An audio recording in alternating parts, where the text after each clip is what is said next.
Hello everyone, स्वागत है आप सभी का विकास स्टडी सेंटर में। तो आज हम लोग क्लास ट्वेल्थ, ठीक है, क्लास ट्वेल्थ के मैथ का first chapter relation and function का पहला एक्सरसाइज को सॉल्व करेंगे। तो एक्सरसाइज को सॉल्व करने से पहले हम लोग इसके बारे में जो थ्योरी यूज होना है, ठीक है, जैसे रिलेशन पहला जो आपका एक्सरसाइज है वो रिलेशन का है। तो रिलेशन में जो थ्योरी है, ठीक है, कि रिलेशन क्या होता है, रिफ्लेक्सिव, सिमेट्रिक, ट्रांजिटिव, इक्विवेलेंस, है ना, वो सारे रिलेशंस क्या होते हैं, उन सारे चीज़ों के बारे में डिस्कस करेंगे पहले। फिर उसके बाद हम लोग एक्सरसाइज को सॉल्व करेंगे, ठीक है। क्योंकि पहले थ्योरी जान लेंगे ताकि आप लोग नोट्स भी अच्छे से बना सकें, इसीलिए यहाँ पे हम लोग अच्छे से पहले नोट्स को क्लियर कर लेंगे ताकि जो थ्योरी हम लोग का है वो छूट ना जाए, है ना। तो पहले बात होता है कि भाई जैसे ही क्लास 12 का पहला चैप्टर स्टार्ट होता है, पहला टॉपिक जो स्टार्ट होना चाहिए वो है आपका कार्टेशियन प्रोडक्ट ऑफ सेट्स, ठीक है, क्योंकि रिलेशन डिफाइन करने के लिए इसका हम लोग को जरूरत होता है। अब कार्टेशियन प्रोडक्ट ऑफ सेट्स क्या है, तो जैसे मान लेते हैं एक सेट ए है, ठीक है, एंड एक सेट बी है। यहाँ पे दो सेट ए एंड बी है और दोनों क्या है, तो नॉन एम्प्टी सेट है। ध्यान रखिएगा इस चीज़ को कि जो दोनों है वो नॉन एम्प्टी सेट्स है, ठीक है। और Cartesian product of set A and B क्या होता है, तो यहाँ पे जो डिफाइन होता है कि जो ए क्रॉस बी, ठीक है, ये जो क्रॉस का साइन है ये कार्टेशियन प्रोडक्ट ऑफ सेट्स का साइन होता है। डिफाइन कैसे होता है कि वो all order pair of A comma B होता है, ठीक है, सच डैट कि जो पहला एलिमेंट है वो पहला सेट से आए और जो दूसरा एलिमेंट है वो दूसरा सेट से आए। कार्टेशियन प्रोडक्ट ऑफ सेट के बारे में क्या बताएं कि ये set of all ordered pairs, है ना, ए कॉमा बी टाइप का एलिमेंट होता है, सच डैट कि जो पहला एलिमेंट है वो पहला सेट से आए और जो दूसरा एलिमेंट है वो दूसरा सेट से आए, ठीक है। जैसे एक एग्जांपल समझते हैं कि मान लेते हैं एक सेट ए है और इसके पास एलिमेंट है 1 2, ठीक है, और एक सेट मान लेते हैं बी है जिसके पास एलिमेंट है ए कॉमा बी। तो अगर हम लोग कार्टेशियन प्रोडक्ट निकालना चाहें, ए क्रॉस बी निकालना चाहें, तो कैसे होगा, यहाँ पे ऑर्डर पेयर बनाना है 1 का ए के साथ, है ना। क्या बताएं कि भाई पहला जैसे ही ए है तो ए का एलिमेंट लेंगे, दूसरा में बी का एलिमेंट लेंगे, ठीक है। और ये सारे ऑर्डर पेयर्स जैसे 1 का ए के साथ, 1 का फिर आएगा बी के साथ, 2 का आएगा ए के साथ एंड फिर 2 का आएगा बी के साथ, ठीक है। और कोई पॉसिबिलिटीज तो है ही नहीं। तो जो ए क्रॉस बी यहाँ पे है यही है Cartesian product of A and B, यही चीज है आपका Cartesian product of A and B, ठीक है। जैसे एक और हम लोग एग्जांपल लें, जैसे कि अगर हम लोग एक और एग्जांपल लें, मान लेते हैं इस बार जो सेट ए है इसके पास एलिमेंट्स है कुछ 1 2 3, है ना, और कोई सेट बी है इसके पास एलिमेंट है मान लेते हैं अल्फा बीटा। तो जो ए क्रॉस बी आएगा कि ए क्रॉस बी में जो एलिमेंट्स आएगा वो क्या आएगा, तो ए क्रॉस बी में ध्यान रखिएगा पहला यहाँ पे लेना है 1, ठीक है, पहला हम लोग को यहाँ पे 1 लेना है, फिर 1 के साथ आएगा इसका पहला अल्फा, ठीक है, फिर 1 के साथ क्या आएगा, बीटा आएगा, फिर 1 यहाँ पे खत्म हो गया तो पूरा, फिर 2 के साथ पूरा एलिमेंट्स को खत्म करेंगे, जैसे पहले 2 के साथ अल्फा आएगा, ठीक है, फिर 2 के साथ बीटा आएगा, फिर यहाँ पे 2 खत्म हो गया, 3 के साथ फिर अल्फा आएगा एंड फिर 3 के साथ बीटा आएगा।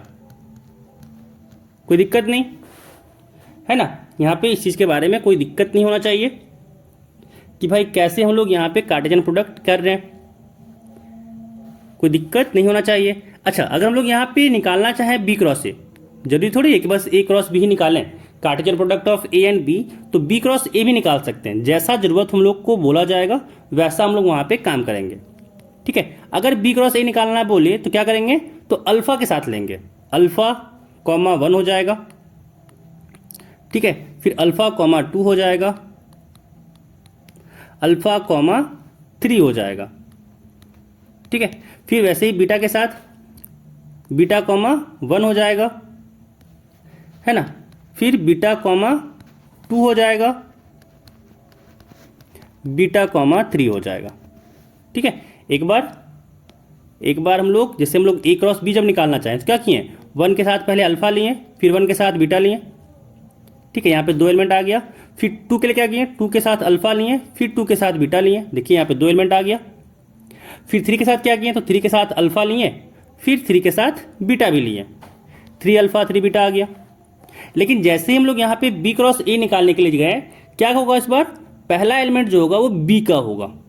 देख सकते हैं सारा जो एलिमेंट यहाँ पे आया है वो पहला एलिमेंट बी का है और दूसरा जो एलिमेंट है वो सारा ए का है। तो यही चीज कहलाता है आपका Cartesian product of two sets. ऐसा नहीं कि ये क्रॉस मतलब मल्टीप्लिकेशन वाला मत समझिएगा। ठीक है, ये कार्टेशियन प्रोडक्ट है। अच्छा, अब यहाँ पे एक चीज और बात किया जाए कि नंबर ऑफ एलिमेंट्स, है ना, कि नंबर ऑफ एलिमेंट्स क्या होगा ए क्रॉस बी में, कि कार्टेशियन प्रोडक्ट में नंबर ऑफ एलिमेंट्स क्या होगा। अगर हम लोग एग्जाम्पल 1 से देखें, जो यहाँ पे हम लोग एग्जाम्पल लिए थे, देखें अगर यहाँ पे गिने तो कितना एलिमेंट है, 1 2 3 4। ए के पास 2 एलिमेंट था, बी के पास 2 एलिमेंट था, तो ए क्रॉस बी में हम लोग का टोटल 4 एलिमेंट आया। इसमें अगर देखें तो ए के पास 3 एलिमेंट है, बी के पास 2 एलिमेंट है, और ए क्रॉस बी के पास आपका टोटल 6 एलिमेंट है। या फिर बी क्रॉस ए भी निकाले तो यहाँ पे भी टोटल 6 एलिमेंट है। तो यहाँ से दिखने में क्या लग रहा है कि भाई जो ए क्रॉस बी में नंबर ऑफ एलिमेंट्स होगा वो मल्टीप्लिकेशन होगा number of elements in A into number of elements in B, कि ए के पास जितना एलिमेंट है उसको गुना कर दीजिए बी के पास जितना एलिमेंट है, वही आपका नंबर ऑफ एलिमेंट्स हो जाएगा ए क्रॉस बी में। ठीक है, यही आपका नंबर ऑफ एलिमेंट हो जाएगा ए क्रॉस बी में, कि ए क्रॉस बी में कितना नंबर ऑफ एलिमेंट होगा। इस फॉर्मूले को याद रखना है। ठीक है, ये फॉर्मूला आपका बहुत इंपॉर्टेंट फॉर्मूला है। ये जो फॉर्मूला आपका है ये बहुत ही इंपॉर्टेंट फॉर्मूला है, ध्यान रखिएगा। बहुत सारे कम्पिटिटिव एग्जाम में इससे आपको क्वेश्चन मिलेगा।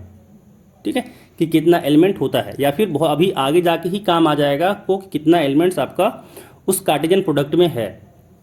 ठीक है, ये फॉर्मूला आपको याद रखना है। जैसे आपको बोला जाए कि कोई सेट ए है, ठीक है, और उसके पास नंबर ऑफ एलिमेंट्स मान लीजिए 5 है, और कोई सेट बी है, इसके पास नंबर ऑफ एलिमेंट मान लीजिए 4 है, तो जो नंबर ऑफ एलिमेंट होगा ए क्रॉस बी के पास वो हो जाएगा 5 × 4 यानी 20। ठीक है, 20 एलिमेंट्स हो जाएगा उसमें ए क्रॉस बी में, Cartesian product of A and B. तो ये आपका कार्टेशियन प्रोडक्ट था। अब जो मेन हम लोग का टॉपिक स्टार्ट होता है रिलेशन, कि रिलेशन क्या होता है। ठीक है, रिलेशन क्या होता है। तो जो रिलेशन है, यहाँ से जो इसका डेफिनेशन होगा वो डेफिनेशन कहता है कि अ रिलेशन इज अ, एक सेकेंड, a relation is a subset of, ठीक है, a relation is a subset of A cross B. ठीक है, यहाँ पे क्या है कि a relation is a subset of A cross B.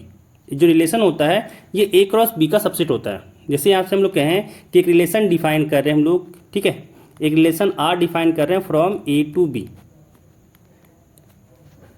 A relation R from A to B is a subset of A cross B. ऐसे हम लोग अगर डेफिनेशन लिखना चाहें, अगर इसका डेफिनेशन हम लोग प्रॉपर वे में अगर लिखना चाहें तो ऐसे लिखेंगे कि a relation R from A to B is a subset of, ठीक है, is a subset of A cross B. जो रिलेशन आर है वो ज़्यादा कुछ नहीं, क्या है, सबसेट है ए क्रॉस बी का।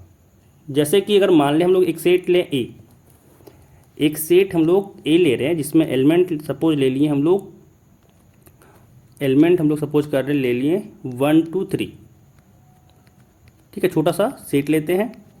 एंड दूसरा एक सेट लिए बी, ठीक है, इसमें एलिमेंट ले रहे हैं ए कॉमा बी टाइप का। तो लोग जानते ही हैं कि ए क्रॉस बी में क्या आएगा। तो ए क्रॉस बी में जो आपका आएगा वो आएगा 1 कॉमा ए, है ना, 1 कॉमा बी, 2 कॉमा ए, 2 कॉमा बी, 3 कॉमा ए, 3 कॉमा बी। ठीक है, यहाँ पे ये जो आपका आ रहा है तो यहाँ से कह सकते हैं कि जो आपका रिलेशन मान लेते हैं R1 जो लेना चाहें, R1 जो लेना चाहें वो क्या हो जाएगा, यहाँ पे एक सबसेट कोई भी ले सकते हैं आप, जैसे कि 1, A है ना, 1, B ले लिए, तो ये भी एक रिलेशन होगा। तो आप जितना इसका सबसेट लें, ठीक है, जितना भी आप इसका सबसेट ले लें, ये सारा आपका रिलेशन कहलाएगा, ये सारा आपका रिलेशन कहलाएगा, A क्रॉस B का जो भी आप सबसेट ले लें। ठीक है, देखिए रिलेशन क्या होता है, रिलेशन जो अगर हम लोग आम भाषा में बात करें रिलेशन के बारे में, तो रिलेशन क्या है, रिलेशन का मतलब होता है कि भाई ए के एलिमेंट का बी के एलिमेंट के साथ कुछ रिलेशन हो। ठीक है, यहाँ पे वही चीज़ दिखा रहा है कि भाई 1 का ए के साथ रिलेशन है, 1 का बी के साथ रिलेशन है, 2 का ए के साथ रिलेशन है, 3 का ए के साथ रिलेशन है। तो यहाँ पे ये चीज़ कह रहा है रिलेशन का मतलब कि ए का जो एलिमेंट है, ठीक है, ए का जो एलिमेंट है वो बी के एलिमेंट के साथ कैसे भी करके रिलेट हो जाए। ठीक है, कैसे भी करके रिलेट हो जाए। तो हम लोग डायरेक्ट कहेंगे कि आर जो है वो रिलेशन है, आर जो है वो रिलेशन है, कोई दिक्कत नहीं यहाँ तक। ठीक है, तो यहाँ पे आप जितना भी ए क्रॉस बी का सबसेट बना सकें, जितना भी आप ए क्रॉस बी का सबसेट बना सकें उतना आपको रिलेशन मिलेगा। ठीक है, तो यहाँ पे एक इसी में एक सवाल उठ गया कि टोटल नंबर ऑफ रिलेशन। ठीक है, टोटल नंबर ऑफ रिलेशन कितना होगा, फिर टोटल नंबर ऑफ रिलेशंस। तो अब खुद देखिए कि अगर मान लें एक सेट ए है, ठीक है, जिसमें m नंबर ऑफ एलिमेंट है, और एक सेट बी है जिसमें n नंबर ऑफ एलिमेंट है, तो जितना a क्रॉस b का एलिमेंट होगा क्या हो जाएगा, m क्रॉस n, यानी कह सकते हैं m into N, m cross n ये नहीं है, m इंटू एन ही कहेंगे ये। ठीक है, m इंटू एन होगा। अब टोटल नंबर ऑफ सबसेट, हम लोग जानते हैं कि कोई सेट A के पास अगर m एलिमेंट है तो टोटल नंबर ऑफ जो सबसेट बनता है वो बनता है 2 की पावर n। ठीक है, टोटल नंबर ऑफ जो सबसेट बनता है इसमें, टोटल नंबर ऑफ सबसेट्स है ना, टोटल नंबर ऑफ सबसेट जो बनता है वो होता है 2 के पावर m। तो यहाँ पे क्या हो जाएगा, 2 के पावर m इंटू एन है ना। यहाँ पे जो टोटल नंबर ऑफ रिलेशन होगा फ्रॉम A टू B वो हो जाएगा आपका 2 के पावर m इंटू एन, ये आपका टोटल नंबर ऑफ रिलेशंस होता है। ठीक है, चलिए आगे हम लोग मूव करते हैं, एक दो एग्जाम्पल के साथ, यहाँ पे हम लोग रिलेशन का एग्जाम्पल से समझते हैं। ठीक है, जैसे यहाँ पे मान लेते हैं कि एक सेट A है, एक सेट यहाँ पे हम लोग ले रहे हैं A। ठीक है, यहाँ पे मान लेते हैं कि भाई आपका ऐसा कुछ है 1 2 3 4 5 है ना, और B जो है उसको लोग लिखते हैं, यहाँ पे सपोज 1 है, 4 है, 5 है, 9 है, ठीक है, 11 है, ऐसा कुछ B के साथ सेट ले रहे हैं, B का ऐसा कुछ सेट ले रहे हैं। ठीक है, और यहाँ से हम लोग जो रिलेशन डिफाइन कर रहे हैं, जो हम लोग यहाँ पे रिलेशन डिफाइन कर रहे हैं, ठीक है, देखिए रिलेशन तो पहले हम लोग डिफाइन करना पड़ेगा, इसके बाद ही निकालेंगे। तो जो हम लोग यहाँ पे रिलेशन डिफाइन कर रहे हैं, जो रिलेशन यहाँ पे डिफाइन हो रहा है वो यहाँ पे डिफाइन हो रहा है कि वो A क्रॉस B आएगा रिलेशन में, वो AB आएगा सच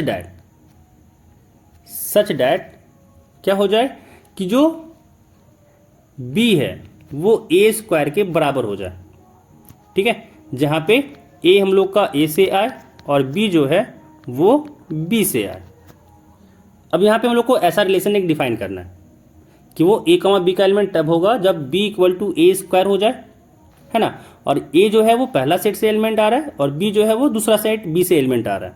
तो जहाँ पे रिलेशन बनेगा, हम लोग अगर इसको रिलेशन को लिखना चाहें तो क्या हो जाएगा, रिलेशन में जो एलिमेंट्स आएगा वो क्या क्या आएगा कि अगर हम लोग यहाँ पे 1 रखें तो B क्या हो जाएगा, A की जगह पे 1 रखेंगे तो B क्या हो जाएगा, B की जगह पे 1 हो जाएगा, क्योंकि 1 का स्क्वायर 1 ही होता है। यानी 1,1 आ गया। ठीक है, अगर 2 रखें तो 2 का स्क्वायर हो जाता है 4। अगर हम लोग ए की जगह पे 2 रखें तो 2 का स्क्वायर हो गया 4, यानी बी के जगह पे 4 आ गया और 4 यहाँ पे है। ठीक है, दूसरा एलिमेंट ये हो गया। तीसरा एलिमेंट अगर हम लोग यहाँ पे 3 रखें तो जैसे ही ए की जगह पे 3 रखेंगे बी हो जाएगा 9, और 9 सीट में है यानी 9 भी हो जाएगा। ठीक है, और यही अगर हम लोग आगे जाके 4 रखें तो 4 का स्क्वायर 16 होता है, तो बी यहाँ पे 16 हो जाएगा इसके हिसाब से। लेकिन बी के जो आपका सेट बी है उसमें तो 16 है ही नहीं, यानी यहाँ पे हम लोग का सेट कंप्लीट हो गया, सॉरी रिलेशन कंप्लीट हो गया। ठीक है, बी के पास अब यहाँ पे ना ही 4 रखने पे 16 आ रहा है, जो 16 बी के पास है ही नहीं। 5 रखें तो स्क्वायर करेंगे तो 25 हो जाएगा, और वो भी बी के पास है ही नहीं। तो जो यहाँ पे रिलेशन बनना था, रिलेशन क्या हो गया, 1 के साथ 1 रिलेट हो गया, 2 के साथ 4 हो गया, 3 के साथ 9 हो गया। तो ये आपका यहाँ पे रिलेशन बना, ये आपका यहाँ पे रिलेशन बना। ठीक है, और समझना चाहें रिलेशन के लिए हम लोग एग्जाम्पल और ले लें,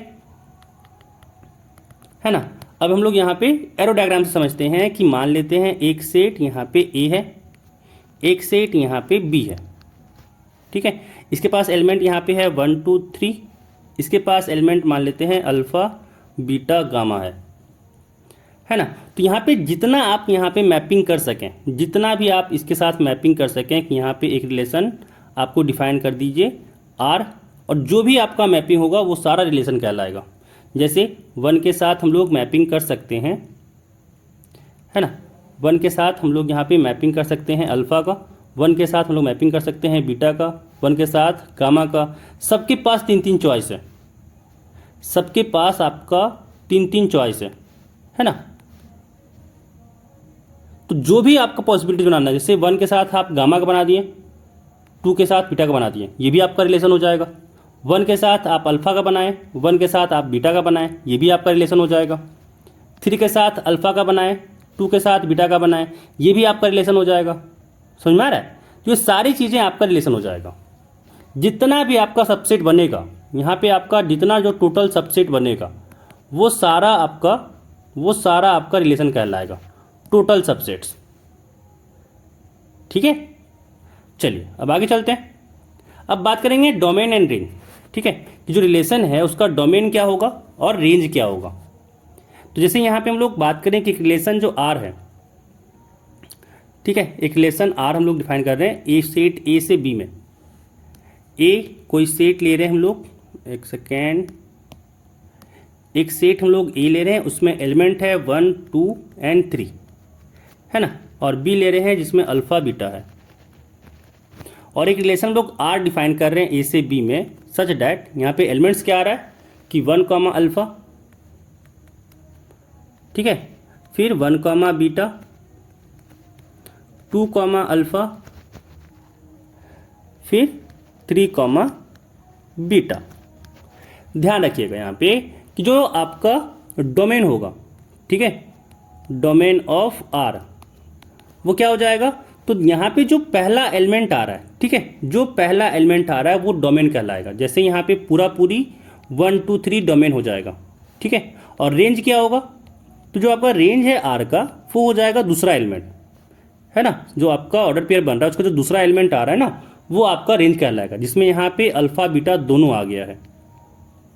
तो ध्यान रखिए, कोई जो रिलेशन दिया हुआ, जो पहला एलिमेंट है वो आपका डोमेन कहलाएगा, और जो दूसरा एलिमेंट है, ठीक है, दूसरा एलिमेंट आपका कहलाएगा रेंज। तो यहाँ पे अगर हम लोग पीछे इतना सारा एग्जांपल जो लिए थे उसमें अगर सारे का हम लोग डोमेन और रेंज हम लोग दिखाएं, ठीक है, तो क्या हो जाएगा, यहाँ पे ए क्रॉस बी है तो पूरी रिलेशन की बात कर रहे हैं। रिलेशन कहाँ से था हम लोग का, तो यहाँ से था, है ना।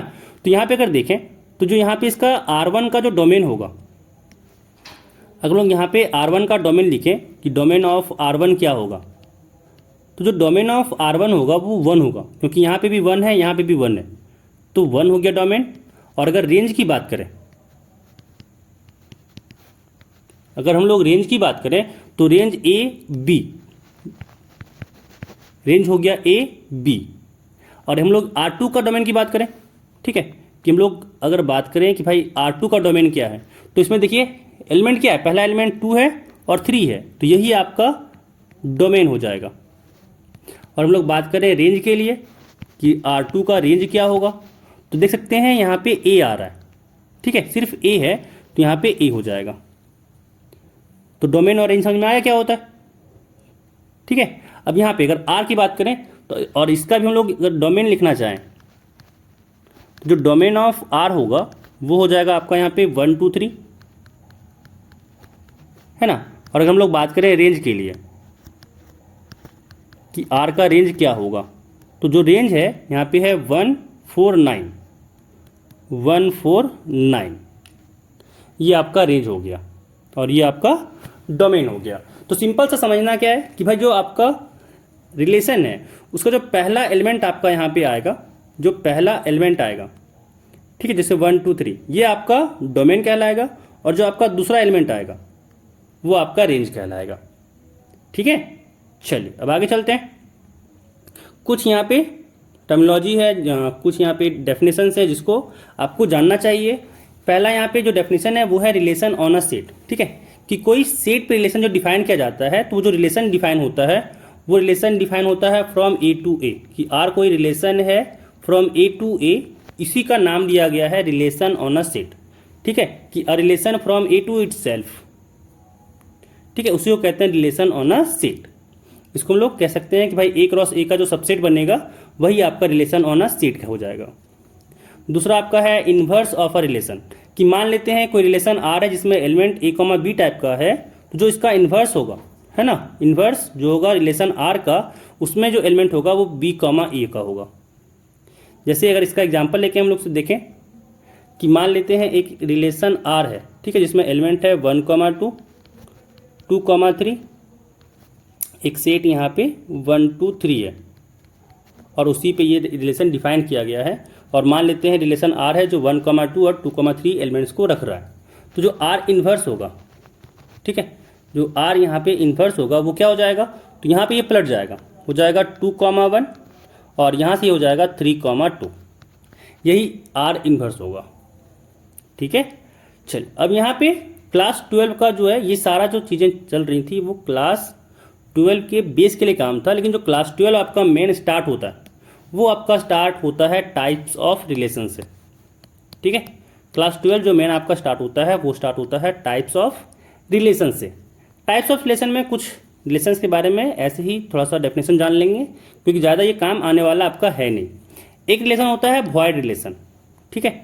वॉइड रिलेशन क्या कहलाता है कि कोई सेट ए है, ठीक है, कोई सेट ए है जिसमें कोई भी एलिमेंट किसी भी एलिमेंट ए के साथ रिलेट ही नहीं कर रहा है, ठीक है। जैसे कि भाई एक सेट ए लिए, एक सेट ए लिए, ठीक है, और इसमें एक रिलेशन आर डिफाइन किए और कोई एलिमेंट एक दूसरे के साथ रिलेट ही नहीं कर रहा है, तो वो कहलाएगा आपका वॉइड रिलेशन, जिसको हम लोग दूसरा नाम एम्प्टी रिलेशन भी कह सकते हैं।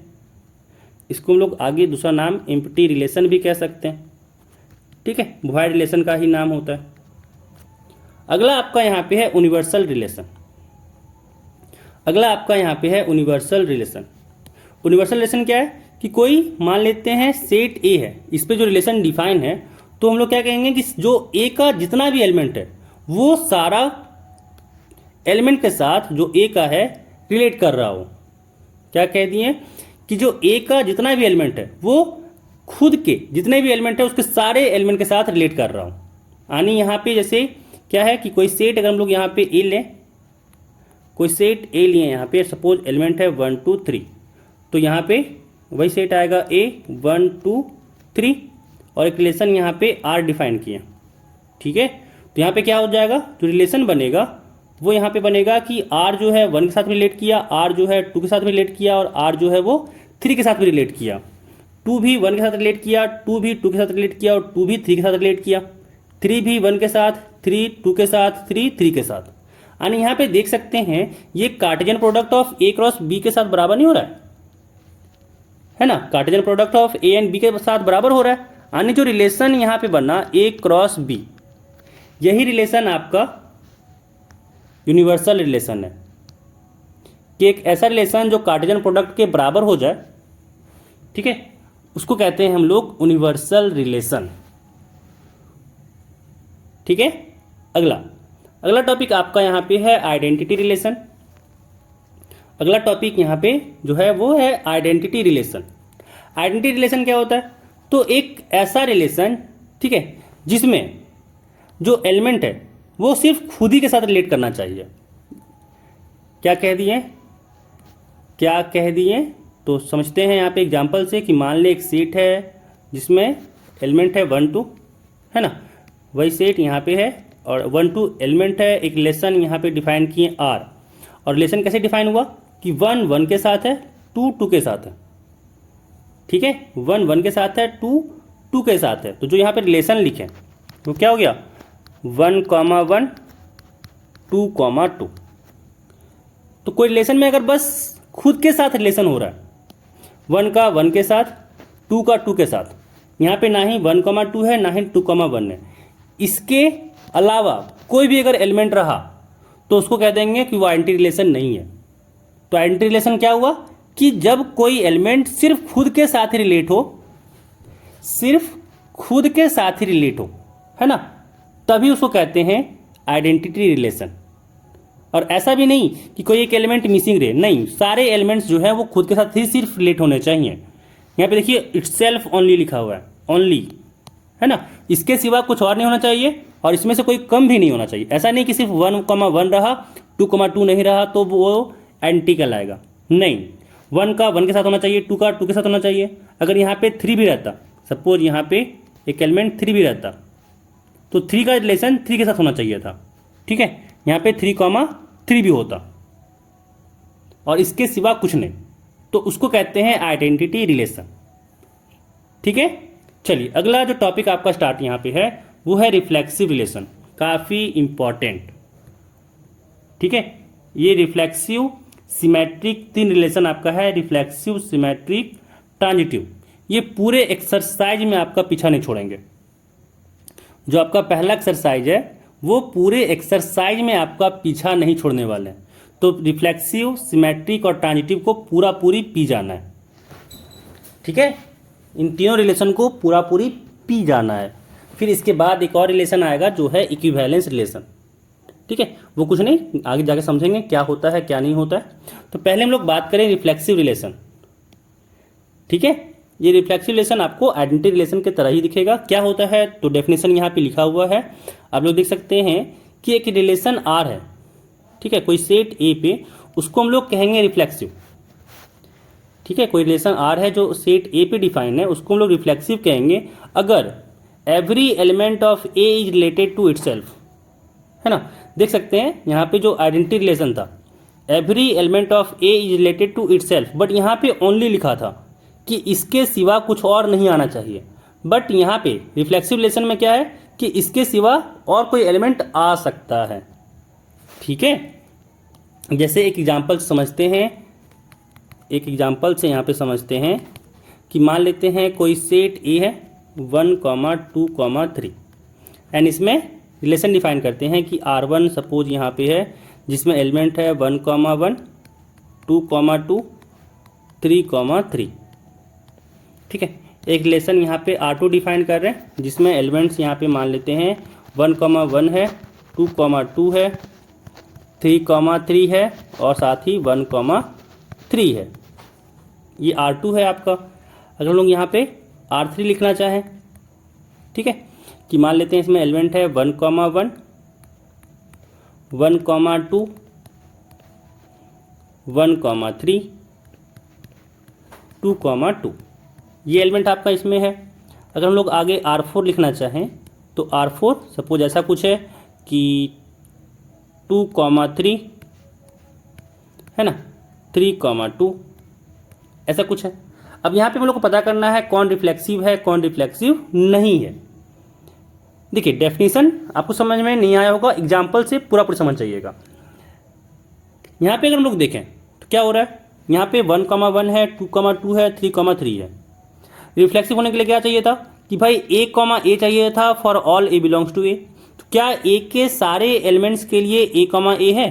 तो यहाँ पे दिख रहा है कि R1 में वो चीज़ तो है कि 1 जो है वो खुद के साथ रिलेट कर रहा है, हाँ, 2 भी जो है वो खुद के साथ रिलेट कर रहा है, तो हाँ, 3 भी जो है वो खुद के साथ रिलेट कर रहा है, तो हाँ, तीनों एलिमेंट यहाँ पे खुद के साथ रिलेट कर रहा है, इसीलिए यहाँ पे जो पहला R1 है वो आपका रिफ्लेक्सिव होगा। ठीक है, दूसरा में बात करते हैं। दूसरा में भी सेम वही चीज़ अप्लाई करेंगे कि क्या 1 के साथ 1 का रिलेशन है तो हाँ, 2 के साथ 2 का रिलेशन है तो हाँ, 3 के साथ 3 का रिलेशन है तो हाँ। देखिए ये चीज़ अगर ये तीनों आपको मिल जाए तो फिर बाकी का चेक ही नहीं कर रहा है हमको, कोई है नहीं है मतलब ही नहीं है, डायरेक्ट कह देंगे कि वो रिलेशन रिफ्लेक्सिव होगा। ठीक है, तो यहाँ से आपको क्या देखने को मिला कि आइडेंटिटी रिलेशन जो है, ये जो आइडेंटिटी रिलेशन आपको दिख रहा है, आइडेंटिटी रिलेशन जो आपको यहाँ पे दिख रहा है, तो कह सकते हैं कि identity relation is always reflexive. ठीक है, identity relation is always reflexive. तो यहाँ पे जैसे ही हमको मिल गया वो चीज़ 1, 1, 2, 2, 3, 3 डायरेक्ट कह देंगे वो रिफ्लेक्सिव होगा, बाकी चीज़ को हमको चेक ही नहीं करना है। ठीक है, चलिए अब यहाँ पे आते हैं R3 में। तो R3 में देखिए 1, 1 खुद के साथ रिलेट कर रहा है, 2, 2 रिलेट कर रहा है 2 खुद के साथ, लेकिन एक 3 रह जा रहा है। 3 यहाँ पे है ही नहीं जो खुद के साथ रिलेट करे। 3 का रिलेशन यहाँ पे 1 का रिलेशन 3 के साथ है, बट 3 जो है ये खुद के साथ रिलेशन है ही नहीं, तो इसीलिए R3 जो है वो आपका रिफ्लेक्सिव नहीं कहलाएगा। ठीक है, और R4 में तो कोई भी खुद के साथ रिलेट नहीं कर रहा है, ना ही 1 का रिलेशन खुद के साथ है, ना ही 2 का है, ना ही 3 का है। तो R4 तो ऐसे ही दिख रहा है आपको कि भाई ये रिलेशन जो है वो रिफ्लेक्सिव नहीं कहलाएगा। ठीक है, तो दिमाग में आपको बस एक ही चीज़ रखना है रिफ्लेक्सिव के लिए, वो क्या है कि जो भी सेट का एलिमेंट यहाँ पे दिखे आपको, वो सारा एलिमेंट आपका खुद के साथ रिलेशन होना चाहिए। ठीक है, 1 का 1 के साथ, 2 का 2 के साथ, 3 का 3 के साथ। अगर यही अल्फा बीटा गामा रहता तो अल्फा का अल्फा के साथ, बीटा का बीटा के साथ, गामा का गामा के साथ। अगर ऐसा आपको रिलेशन मिलेगा तभी कहेंगे कि वो रिलेशन रिफ्लेक्सिव कहलाएगा। और यही चीज़ यहाँ पे इसका मतलब होता है कि A, ठीक है, रिलेशन में होना चाहिए for all A belongs to A, इसी को कहते हैं रिफ्लेक्सिव रिलेशन। चलिए अब चलते हैं अगला रिलेशन की ओर, जो है आपका सिमेट्रिक रिलेशन। ठीक है, सिमेट्रिक रिलेशन काफ़ी इजी है समझने के लिए, रिफ्लेक्सिव जैसा है वैसा ही सिमेट्रिक भी है। रिफ्लेक्सिव में क्या था कि भाई A, A होना चाहिए।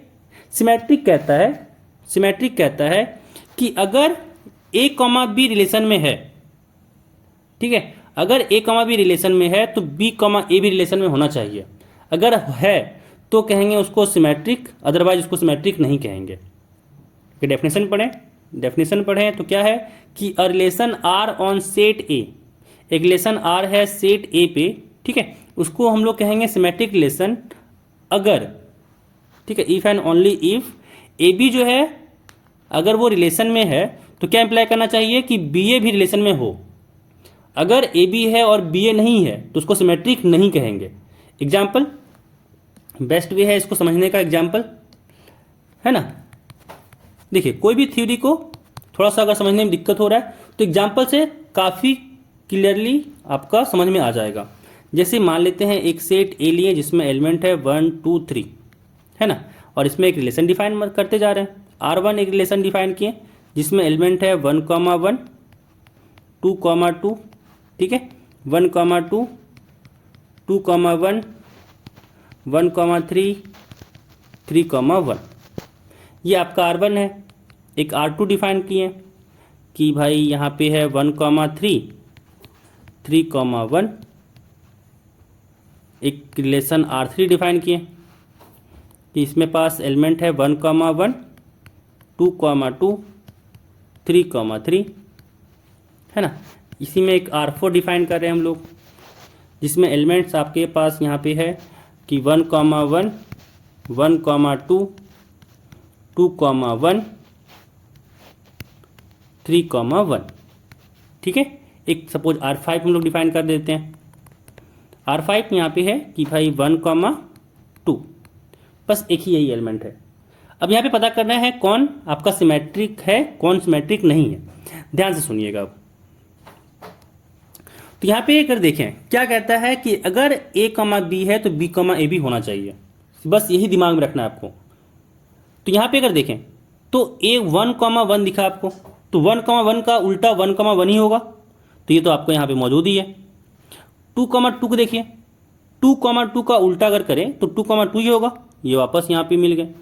अब यहाँ पे देखिए ये 1, 2 है, और 1,2 का उल्टा अगर करें तो 2,1 हो जाएगा। सिंपल सा मिरर इमेज का जैसे समझना है। 1,2 को उल्टा किए तो 2,1 बना, जो आपको यहाँ पे रिलेशन में दिख रहा है। ठीक है, 1,3 अगला एलिमेंट दिखा, और 1,3 का उल्टा जो होता है वो 3,1 है। ये भी आपको रिलेशन में दिख रहा है, ये भी आपको रिलेशन में दिख रहा है। यानी यहाँ से ओवरऑल देख सकते हैं कि जो R1 है वो सिमेट्रिक तो है ना, वो सिमेट्रिक तो है। चलिए अब R2 की बात करें हम लोग, तो यहाँ पे क्या दिखा कि 1,3 है, तो 1,3 का उल्टा 3,1 होना चाहिए, जो यहाँ पे मौजूद है। यानी R2 भी आपका क्या हो गया, सिमेट्रिक हो गया। ठीक है, अब R3 की बात करते हैं। यहाँ पे 1,1 है, उल्टा यही एलिमेंट आ गया। 2,2 दिखा, इसका उल्टा किए तो यही एलिमेंट आ गया। 3,3 दिखा, इसका उल्टा किए तो यही एलिमेंट आ गया। मतलब यहाँ पे एक दूसरे का एलिमेंट यहाँ का जो अपोजिट मतलब उल्टा एलिमेंट यहाँ पे मौजूद है। यानी कह सकते हैं R3 भी आपका यहाँ पे सिमेट्रिक हो जाएगा। अब अगर हम लोग R4 की बात करें तो देखिए 1,1 है, इसका उल्टा 1,1 ही हो जाएगा, मौजूद है। 1,2 है और इसका उल्टा हो जाएगा 2,1, तो मौजूद है। ठीक है, यहाँ पे अगला एलिमेंट यहाँ पे 3,1 है, इसका उल्टा होता है 1,3, लेकिन 1,3 यहाँ पे रिलेशन में है ही नहीं, इसी कारण से रिलेशन सिमेट्रिक नहीं होगा। ठीक है, 3,1 के कारण यहाँ पे सिमेट्रिक नहीं होगा। याद रखिए किसी भी एक एलिमेंट के पास अगर उसका जो उल्टा एलिमेंट है वो नहीं मौजूद है तो भाई वो रिलेशन आपका सिमेट्रिक कभी नहीं होगा। बस यही दिमाग में रखना है क्या कि भाई कोई अगर एलिमेंट है तो उसका उल्टा भी मौजूद होना चाहिए, अगर मौजूद नहीं है तो वो रिलेशन आपका सिमेट्रिक नहीं होगा। अब अगर हम लोग R5 की बात करें तो यहाँ पे 1,2 है, तो इसका उल्टा 2,1 होगा, इसका उल्टा 2,1 होगा, और 2,1 तो आपके पास रिलेशन में है ही नहीं, इसीलिए ये रिलेशन आपका सिमेट्रिक नहीं कहलाएगा। ठीक है, सिमेट्रिक नहीं कहलाएगा। चलिए अब आगे यहाँ बात करें ट्रांजिटिव रिलेशन। हम लोग बात करेंगे ट्रांजिटिव रिलेशन का। ठीक है, ट्रांजिटिव रिलेशन होता क्या है? जो ट्रांजिटिव रिलेशन है कि मान लेते हैं कोई रिलेशन R है जो सेट A पे डिफाइन है। ठीक है, कोई रिलेशन R है जो सेट A पे डिफाइन है, उसको ट्रांजिटिव तभी कहते हैं जब अगर AB R में हो। ठीक है, A जो है वो B के साथ रिलेट कर रहा हो, B जो है वो C के साथ रिलेट कर रहा हो, तो AC भी जो होना चाहिए वो रिलेशन में होना चाहिए। क्या बोला गया कि अगर A जो है वो रिलेट कर रहा हो B के साथ, है ना, A अगर रिलेट कर रहा है B के साथ, B रिलेट कर रहा है C के साथ, देख सकते हैं यहाँ पे क्या दिख रहा है कि जो इसका दूसरा एलिमेंट है दूसरे वाले का पहला एलिमेंट है, जो पहला का दूसरा एलिमेंट है और दूसरा का जो पहला एलिमेंट है दोनों सेम है। तो जो यहाँ से इंप्लाई किया कि AC जो होगा वो भी क्या होगा, उस रिलेशन में होगा। कि जैसे कि मान लेते हैं कि कोई रिलेशन में 1,2 एलिमेंट है। ठीक है, 1,2 बिलोंग कर रहा है R में एंड 2,3 भी बिलोंग कर रहा है R में। तो यहाँ से क्या इंप्लाई करना चाहिए कि जैसे यहाँ पे देखिए ये 2 और ये 2 सेम है, यानी 1,3 भी बिलोंग करना चाहिए R में। 1,3 भी अगर R में बिलोंग कर गया तब कहेंगे उस रिलेशन को ट्रांजिटिव। ठीक है, तो चलिए एग्जाम्पल समझते हैं एक कि मान लेते हैं R जो है एक रिलेशन है, R जो है एक रिलेशन है। एग्जाम्पल लेते हैं, मान लेते हैं कोई सेट A है जिसमें एलिमेंट है 1 2 3, है ना, और एक रिलेशन यहाँ पे R डिफाइन है, एक रिलेशन R डिफाइन है, उसमें एलिमेंट जो है वो यहाँ पे है 1, 2, ठीक है, 2, 3, 1, 3। एक रिलेशन ये रहा। दूसरा रिलेशन यहाँ पे R2 लेते हैं और R2 के पास यहाँ पे है 1, 1, 2, 2, 3, 3, है। एक रिलेशन यहाँ पे R3 लेते हैं और इसमें एलिमेंट लेते हैं 1, 4, सॉरी 4 तो है ही नहीं, 4 कहाँ से आएगा फिर। यहाँ पे हम लोग इसको इरेज कर लेते हैं, 1, 3 ले रहे हैं। ठीक है, एक रिलेशन और R4 लेते हैं यहाँ पे और R4 यहाँ पे लेते हैं ऐसा कि 1,1 है, 1,3 है, 2,3 है, ठीक है। ऐसा एक लेते हैं यहाँ पे R5 जो यहाँ पे 2,3 है, 3,2 है, 1,1 है, 3,1 है। ये R5 हो गया। अब यहाँ पे कौन सा रिलेशन ट्रांजिटिव है इसको बताना है, ठीक है। तो देखिए हम लोग यहाँ पे अगर देखें R1 के पास तो 1,2 है, 2,3 है। तो यहाँ पे क्या दिखा, ये दोनों सेम है, यानी 1,3 जो होना चाहिए, जो 1,3 होना चाहिए, 1 और 3 इसका रिलेशन होना चाहिए। देखिए यहाँ पे सेट में है ना, 1,3 इस सेट में है। यहाँ से क्या दिख रहा है, ऐसे समझिए यहाँ पे कि अगर A रिलेट कर रहा है B से एंड B रिलेट कर रहा है C से, तो देखिए ये दोनों गायब हो जा रहा है और क्या हो रहा है कि A जो है वो रिलेट कर रहा है C से, A जो है वो रिलेट कर रहा है C से, ठीक है। ऐसे समझना है। अब यहाँ पे भी देखिए 1,1 है, 2,2 है, 3,3 है, ठीक है। अब समझिए यहाँ पे अगर ये 1,2, 2,3 जैसे A रिलेटेड टू B और B रिलेटेड टू C है, तभी ढूंढेंगे कि A रिलेट करना चाहिए C से। ऐसे समझिए कि A का रिलेशन अगर B के साथ है और B का रिलेशन आगे C के साथ है, तभी हम लोग रिलेशन ढूंढेंगे A का C के साथ, नहीं तो रिलेशन हम लोग ढूंढेंगे ही नहीं। अगर सिर्फ A का रिलेशन B के साथ रहता और B का आगे कोई रिलेशन ही नहीं रहता तो हम लोग A का C के साथ रिलेशन क्यों ढूंढते, डायरेक्ट कह देते कि वो रिलेशन ट्रांजिटिव है। जैसे कि यहाँ पे हो रहा है 1 का 1 के साथ है, फिर ये इस 1 का आगे कोई रिलेशन ही नहीं है, तो ये वाला एलिमेंट तो ट्रांजिटिव हो रहा है। सिमिलरली 2,2 के लिए बात करें तो 2,2 भी आपका ट्रांजिटिव हो रहा है और 3,3 के लिए भी ये ट्रांजिटिव हो रहा है, क्योंकि इसका आगे कहीं रिलेशन है ही नहीं, है ना। तो ये जो रिलेशन आपका R1 था ये तो आपका ट्रांजिटिव था ही, R2 भी आपका यहाँ पे ट्रांजिटिव हो गया। R3 में बात करें तो यहाँ पे 1,3 है और 1,3 है तो 3 का आगे कहीं रिलेशन है ही नहीं, इसी कारण से ये भी आपका ट्रांजिटिव कहलाएगा। क्योंकि अगर आगे 3 के साथ किसी का रिलेशन रहता तब हम लोग ढूंढते हैं कि क्या वो रिलेशन में 1, जो आपका कुछ टाइप का बन रहा है या फिर नहीं बन रहा है, ठीक है। R4 में देखिए 1,1 है तो 1,1, और ये चीज़ ध्यान रखिएगा जो रिफ्लेक्सिव होता है ना, जो रिफ्लेक्सिव होता है एलिमेंट्स के लिए, वो एलिमेंट हमेशा आपका ट्रांजिटिव ही होगा। जैसे यहाँ पे देखिए 1,1 है और 1 का रिलेशन यहाँ पे 1,3 के साथ है, तो यहाँ पे 1,3 एलिमेंट बिलोंग कर रहा है। और फिर यहाँ पे देखिए 2,3 है ना, 3 का कहीं आगे जाके कहीं है ही नहीं, 3 का आगे जाके कहीं है ही नहीं, ठीक है। तो 2,3 के लिए भी आपका क्या हो गया, ये ट्रांजिटिव हो गया, 1,3 के लिए भी ट्रांजिटिव हो गया, तो यहाँ पे R4 भी ट्रांजिटिव हो गया। अब R5 को देखें तो यहाँ पे देखिए 2,3 है और 3,2 है, इसका जैसे ही जिसमें एंडिंग हो रहा है सेकेंड एलिमेंट का उसी चीज़ से स्टार्टिंग हो रहा है, तब हम लोग को ढूंढना पड़ेगा कि क्या 2,2 बिलोंग कर रहा है। तो यहाँ पे देख सकते हैं कि 2,2 तो बिलोंग ही नहीं कर रहा है ना, तो इसी कारण से ये जो रिलेशन है वो ट्रांजिटिव नहीं होगा, जो रिलेशन है वो ट्रांजिटिव नहीं होगा, ठीक है। तो यहाँ पे समझ में आया होगा कि ट्रांजिटिव रिलेशन किसको कहते हैं। ऐसे ही एक और एग्जांपल लेते हैं, यहाँ पे एक एग्जांपल यहाँ पे लेते हैं।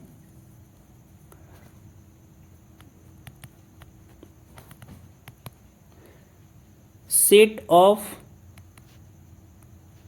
हम लोग एक सेट ले रहे हैं, ये जो मान लेते हैं एक सेट है, set of all parallel lines, ठीक है, set of all parallel lines. यहाँ पे हम लोग सेट ले रहे हैं पैरेलल लाइंस का।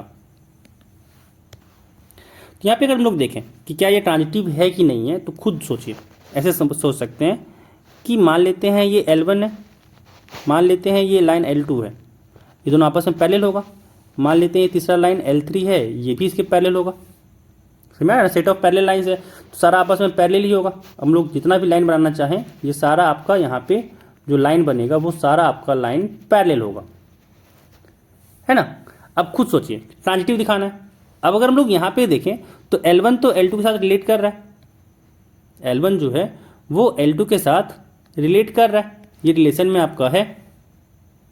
सॉरी ए जो ए है वो रिलेशन है, सॉरी यहाँ पे सेट ए नहीं है, यहाँ पे रिलेशन है, आर है, ठीक है, set of all parallel lines.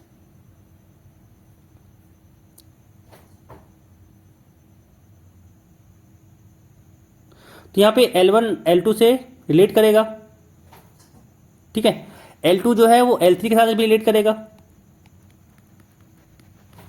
L2 जो है वो L3 के साथ रिलेट करेगा। तो यहाँ से इंप्लाई कर रहा है ना कि भाई जो L1 है वो L3 के साथ भी पैरेलल है, L1 L2 के साथ पैरेलल है, तो L1 जो होगा वो L3 के साथ भी पैरेलल होगा, क्योंकि L1 L2 के साथ पैरेलल, L2 L3 के साथ पैरेलल।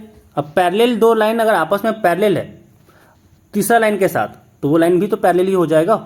यानी L1 जो है वो L3 के साथ भी रिलेट कर रहा है, और ये चीज़ सारे एलिमेंट्स के लिए हो जाएगा, ठीक है। इसी कारण से यहाँ से कह सकते हैं जो आपका ए कोई set of all parallel lines है, तो जो रिलेशन बन रहा है ना उस पर, वो भी आपका जो रिलेशन बना वो आपका ट्रांजिटिव होगा, ठीक है। तो यहाँ पे ये ट्रांजिटिव हो गया। अब बात करें हम लोग कि इक्विवेलेंस रिलेशन क्या होता है।